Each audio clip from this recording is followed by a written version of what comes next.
네, 인천 서울 이용원입니다.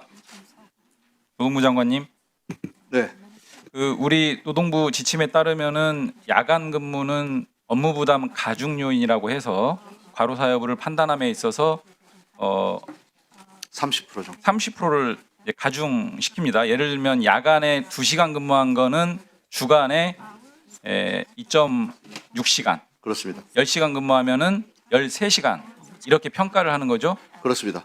이것은 그냥 임의대로 이런 지침을 마련한 것이 아니고 여러 가지 규범적인 것, 의학적, 과학적인 부분들을 다 종합해서 지침을 마련해 놓은 거예요. 국제 기준입니다. 야간 근무와 주간 근무가 별반 다르지 않다는 로저스 증인 1년 365일 동안 야간 근무만 할 수 있는지 묻고 싶습니다.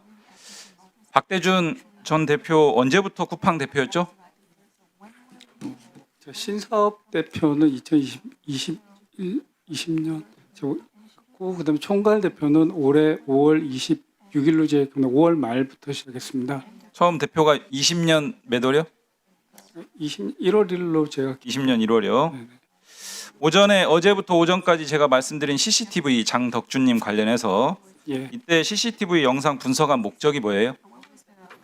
그때는 제 기억에 당시에 사실상 물류센터에서 어떤 직종이 어떤 일을 하는지 잘 알지 못했었습니다. 많은 사람들이 제가 추가 질의가 계속 있으니까 간단하게만 답변해 주세요. 예. 그런 근로나 작업 형태를 보기 위함이었었습니다. 장덕준님 영상 분석 목적이요. 예. 사망 직후에 예. 그 이후에 그런 것들을 보기 정부에서 요구하는 자료 제출 또는 국정감사 대비로 자료 제출하기 위해서 정리하는 과정 아니었습니까? 저는 그 근로 형태를 보기 위한 것으로 저는 기억하고 있습니다, 위원님. 일반적인 근로 형태 분석을 왜 장덕준님 CCTV를 저 멀리 7곡에 있는 물류센터 CCTV를 다 수거해 와서 분석합니까? 정확히 답변하세요. 이건 누가 봐도 위증인데요. 지금 제 기억 그대로 솔직하게 위원님 말씀을 드리는 거고요. 제가 그 당시에 기억하고 자, 그러면 분석은 누가 지시했어요? 스스로의 판단입니까? 누구 지시입니까? 아니 저는 그것을 지시한 적이 없습니다. 누구의 지시를 받았어요? 그러니까 지금 그 제보자라고 하는 분 당시에 근무했던 누구의 지시를 받았어요? 그분이 저한테 공유를 지금 언론에 나오는 그 제보자? 예예예. 알겠습니다. 네. 이렇게 해서 오전에 제가 말씀드린 것처럼 분석해서 김범석한테 보고를 합니다. 근데 이제 마땅치 않았나 봐요. 수정 지시를 해요. 자, 일단 김범석에게 보고한 건 누가 보고했습니까? 지금 그 메일 내용으로 보면은 그 위원님 보여주신 제보자? 내용 보면은 예, 제보자가 보고한 것처럼 저는 그렇게 자, 그런데 제보자의 이 김범석과의 대화 내용을 보면은 박대준 전 대표가 제공한 틀 그리고 로저스 증인의 검토를 거쳐서 이렇게 작업이 이루어졌어요. 아주 집중적으로. 그리고 매시간 업데이트된 사항들을 박대준 로저스 증인에게 다 보고를 제공을 했다라고 이렇게 나옵니다. 실제 이렇게 보고 받았죠? 아니요 그런 기억이 없습니다. 알겠습니다. 자, 김범석의 수정 지시가 있고 난 이후에 작업들을 같이 또 박대준 대표는 지시를 했죠?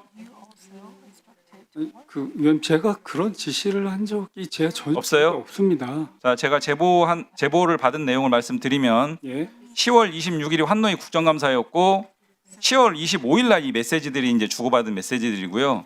수정 지시를 하고 이런 지적이 사실상 산재 은폐 지시인데요. 김범석에 이렇게 지시가 있자 10월 25일 일요일 저녁 7시부터 수정 작업이 진행이 되는데 GR팀 박대준 전 대표가 이게 담당하는 팀이죠. 예. 대관팀이죠. 제 밑에 있었던 GR팀과 PR팀이 밤샘 작업을 해서 다음날 월요일 오전 6시까지 이 작업을 해서 마무리를 했다라는 게 제보받은 내용입니다. 그래도 지시 안 했어요? 답변만 하시면 됩니다. 예, 저는 그렇게 알겠습니다. 그런 지시는 한 적은 없습니다. 자, 우리 송경희 위원장님 네, 계시나요? 예. 개인정보보호법 위반 여부를 하나씩 좀 따져볼게요. 네, 지금 이와 같은 CFS 쿠팡 풀필먼트 서비스 소속 노동자였거든요. 장덕준님. 관련 영상 분석을 위해서 대구 칠곡센터에 있는 8개의 CCTV를 모회사인 쿠팡으로 가지고 와서 분석 작업을 했어요. 네. 개인정보보호법 위반사항 혹시 지적할 만한 거 있습니까? 네, 쿠팡이 이런 뭐 산재 발생 은폐나 과로사가 아니라는 증거를 모으려는 그런 목적으로 CCTV 영상을 활용했다고 한다면 이건 문제가 있다고 그렇게 생각을 합니다. 목적의 이용으로 네. 처벌 대상이라고 볼 수 있겠죠? 네, 그런 사실이 확인된다면, 근데 다만 이제 이게 뭐 다른 혹시 법적 근거를 별도의 법적 근거를 갖고 한 건지도 좀 확인을 같이 해봐야 될 문제입니다. 예. 박대준 대표 이 과정에서 정보 주체들의 동의를 받고 쿠팡에서 가져온 겁니까? 그런 적 없죠? 그건 알지 못하겠습니다. 예, 정보 주체 동의 없이 제3자에게 제공한 것으로도 보이는데 이것도 처벌 대상 아닙니까? 네, 그 별도의 법적인 근거 없이 또 그렇게 정보 주체 동의 없이 했다고 한다면 위반의 소지가 상당히 있습니다. 산재 은폐와 축소를 위해 직원들의 개인정보를 아무런 동의 없이 마음대로 열람하고 제공받습니다. 산재 은폐라는 범죄를 위해 또 다른 범죄가 자행된 것이고요. 고 장덕준님의 어머님은 CCTV 자료가 없어서 회사 도면을 펼쳐놓고 고인의 걸음수를 수없이 계산해야 했습니다. 나중에 재판이 되어서야 CCTV를 확보했고, 하지만 여러분은 이미 20년 10월 20일경 이미 고인의 유족들이 그렇게 찾던 자료를 하나하나 다 뒤지고 축소 은폐하기 위한 목적으로 정말 속된 말로 별의별 짓을 다 하고 있었습니다. 이 비열하고 위법한 행위에 대한 응분의 대가를 반드시 치를 수 있도록 하겠습니다. 장관님, 네. 제주 쿠팡 택배 노동자 오승용 씨의 어제 유가족분 절규 들으셨죠? 들었습니다. 이분 근무표를 보니까 주 6일 연속 야간 근무를 하기도 하고 통상적으로 그렇게 근무했고 목요일 하루 쉬었고요. 사망 4주 전인 10월 중에는 연속 8일 근무를 야간 근무를 했습니다. 4주 평균 63시간, 12주 평균 1주에 64시간. 이걸 30% 가산하면 4주 평균 75시간 주, 12주 평균 1주 76시간. 이게 인간이 감당할 수 있는 노동 시간인가요? 가로사 기준을 한참 넘었습니다. 이렇게 하다 보니까 90kg가 넘는 건장한 체격의 오승용 씨가 쿠팡 야간 배송 1년 이상 하자 20kg 가까이 체중이 줄었습니다. 입사하고 1년째 사진과 13개월 뒤의 사진, 약 20kg 체중 감소한 사진인데요. 장덕준 님도 1년 만에 15kg가 줄었어요. 이런 부분들 또 다이어트 하느라 줄었다라고 주장할지도 모르겠습니다. 쿠팡은. 심지어 고인이 소속된 대리점은 고인이 음주운전을 해서 사고가 나서 사망했다라는 이런 얼토당토하는 얘기까지 퍼뜨렸고 언론에도 많이 보도됐는데 경찰에서는 사실무근이라고 확인을 했습니다. 이런 일들이 왜 쿠팡에서만 자꾸 벌어지는지 잘 모르겠습니다. 쿠팡은 노동자 사망세가 날 때마다 개인의 과실, 개인의 지병 이렇게 몰고 가는 거 장관님 잘 알고 계시죠? 네. 저는 차제에 솜방망이가 아니고 실질적인 개선을 위한 엄중하고 정말 본격적인 감독을 해서 이 야간 배송 부분은 근본적으로 좀 개선을 할 수 있는 조치를 노동부에서는 이번에 반드시 좀 도출을 했으면 좋겠습니다. 그렇게 하겠습니다. 다음 화면 보시겠습니다. 쿠팡이 자랑하는 쿠팡 택배 노동자들의 내용입니다. 현실과 얼마만큼 괴리가 있는지 쿠팡은 좀 뼈저리게 돌아봤으면 좋겠습니다. 로저스 증인 마지막에 답변을 해주시는데요. 오승용 씨 유가족 문제 산재 인정하고 후속 조치 마련하겠다 이렇게 답변 줄 수 있는지 마지막에 답변해 주세요. 시간 멈춰 주시고요. 정동원 공공운수노조 쿠팡 물류센터 지회장님 앞으로 나와주세요.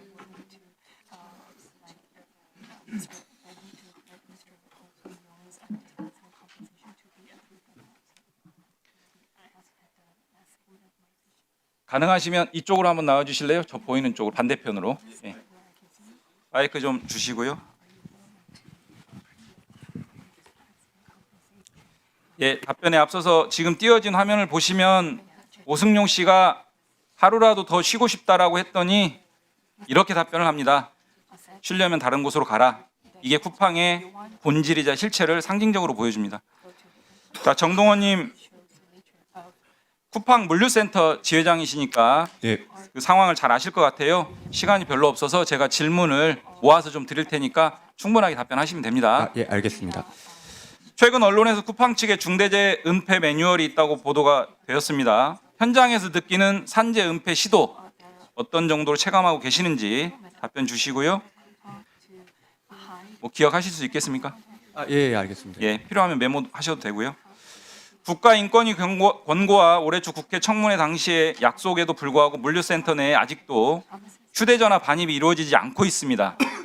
군대에서도 사용하는 휴대전화를 성인 노동자들이 사업장에서 반입하거나 휴대하지 못하게 하는 전근대적인 상황이 현재까지도 연출되고 국감에서 청문회에서 약속했음에도 불구하고 여전히 약속을 이행하지 않고 반입을 불허하고 있습니다. 자, 이거 1분 더 드리세요. 더 드리고 의원님, 아예 3분을 드릴 테니 추가 질의하지 마시고 1분만 하겠습니다.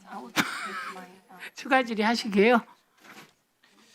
쿠팡 CFS는 국회 청문회에서 블랙리스트 작성에 사과하고 개선을 약속했습니다.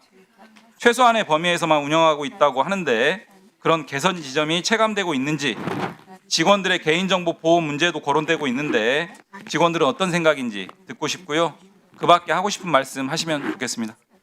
네. 먼저 중대재해 대응 매뉴얼 건부터 말씀드리겠습니다. 실제 물류센터 현장에서 산재 사망 사고가 발생해도 현장에는 부고장 하나가 공유되지 않습니다. 사고 소식을 노동조합이 접하고 사측에 문의해도 고인의 개인정보라는 이유로 알려주지 않습니다. 노동조합도 현장에서 산재 사고가 발생하면은 쿠팡의 산재 은폐 때문에 대응해 나가기 어렵습니다. 많은 케이스는 아니지만 사망자 정보를 확보하고 장례식장 알아내 유족을 찾아간 적이 있습니다. 하지만 매뉴얼에 나온 대로 저희 노동조합이 찾아간 장례식장에는 본사 대응팀이 상주하고 있었고요. 유족을 접촉하기도 어려웠습니다. 산재 대응 매뉴얼에 도리어 저희가 장례식장을 찾아갔더니 본사 대응팀 직원이 저희한테 물어보더라고요. 어떻게 알고 찾아왔냐고. 오히려 본사 대응팀이 저희한테 되물었습니다. 산재 대응 매뉴얼에 관한 언론 보도가 나왔을 때 노동조합이 이전에 경험했던 내용들과 너무나 유사한 점이 많아가지고요. 의심이 확신이 되었던 순간이었던 것 같습니다. 네, 두 번째 휴대폰 반입 관련해서 좀 말씀드리겠습니다. 지난 1월 국회 청문회에서 쿠팡 풀필먼트 서비스 대표이사 정종철 대표이사가 6개월 준비기간 거쳐서 휴대전화 전면 소지를 허용하겠다고 밝혔습니다.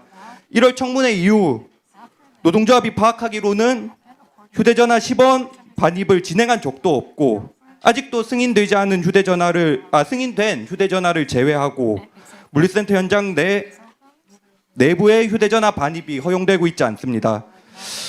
청문회에서 약속했던 부분들을 이행하지 않은 명백한 위증이라고 노동조합은 판단하고 있습니다. 국가인권위원회에서도 통신의 자유가 침해된다는 이유로 쿠팡 물류센터 내 휴대전화 반입이 필요하다고 권고하였습니다. 군부대에서도 모든 장병들이 휴대전화를 사용하는 시대입니다. 휴대전화 반입은 인권의 문제이자 노동자들의 건강과 안전과도 직결된 문제이기도 합니다.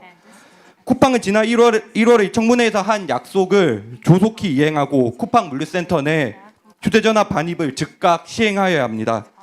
네, 3번 블랙리스트 관련해서 좀 말씀드리겠습니다. 노동조합은 이 문제와 관련하여 쿠팡에게 되묻고 싶습니다.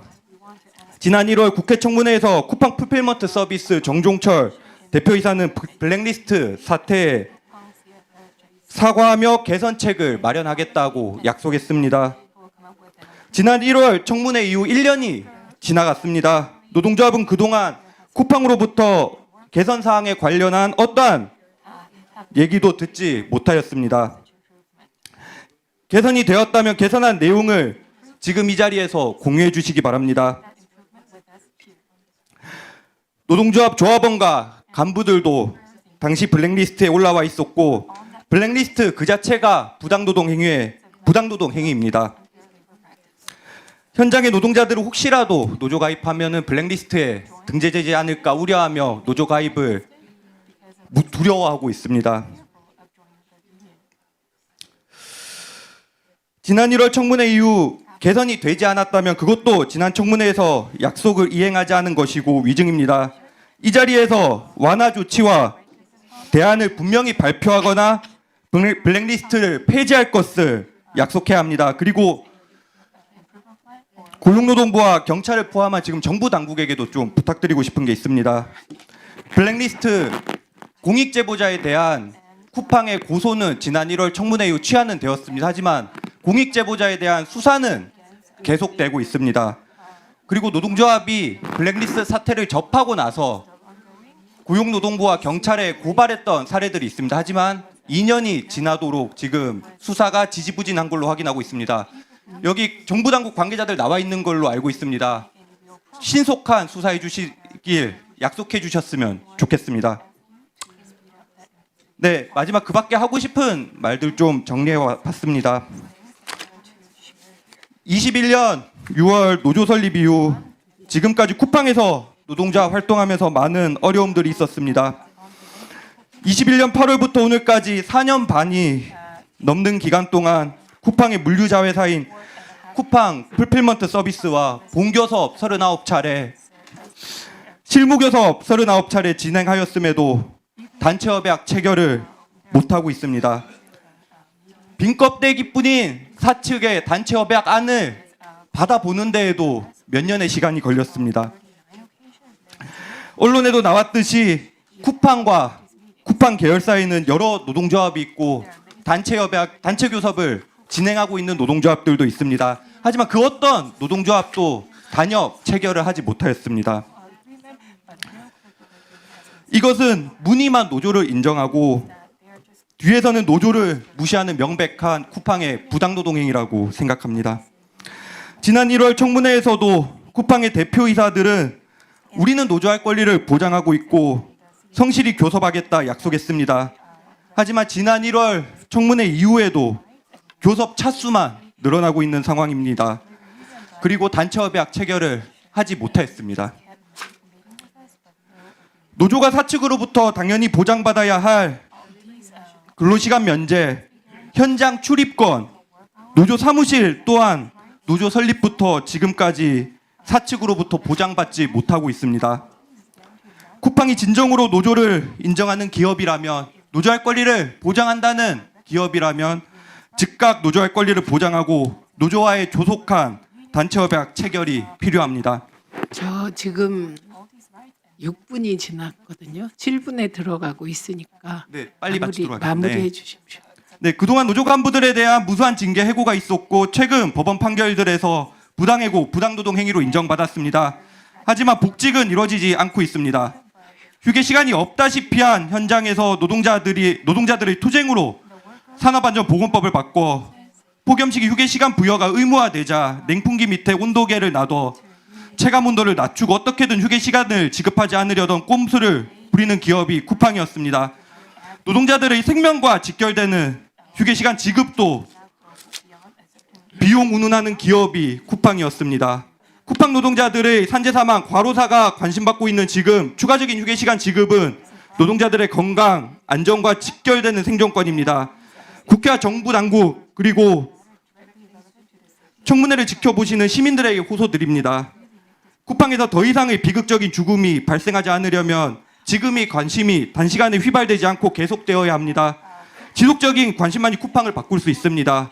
네, 많은 관심 부탁드리겠습니다. 이상입니다.